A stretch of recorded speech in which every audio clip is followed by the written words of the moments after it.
இன்னைக்கு இந்த வீடியோல என்ன பார்க்கணும் பார்த்தீங்கன்னா, அரசு பேருந்து மாணவர் வந்து மரணமான ஒரு விஷயம் பார்த்துட்டு நிறைய பேர் வந்து மனசு ரொம்ப கஷ்டமாக இருக்கும். அதன்படி ஒரு வீடியோ தான், விழிப்புணர்வு வீடியோவாக எடுத்துக்கலாம்.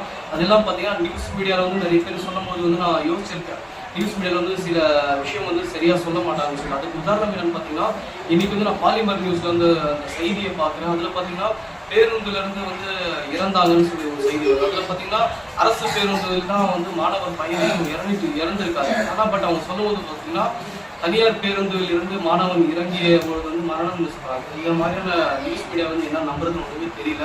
சரி வாங்க இப்போ வந்து நம்ம வீடியோக்குள்ள போகிறோம். இப்போ பார்த்தீங்கன்னா கடலூர் மாவட்டத்தில் இருக்கக்கூடிய தேவனாம்பட்டி இது படிக்கக்கூடிய ஒரு மஞ்சள் குப்பம் என்ற ஒரு கிராமத்தில் வந்து ஒரு விழிப்புணர்வு ஒரு விஷயம் நடக்குது. என்னன்னு பார்த்தீங்கன்னா அந்த விழிப்புணர்வுல வந்து பார்த்தீங்கன்னா காவல்துறையின் சார்பாக நடக்கக்கூடிய ஒரு விழிப்புணர்வுல அங்கே பார்த்தீங்கன்னா கண்ணதாசன் என்ற அவர் வந்து அவருடைய மகன் தான்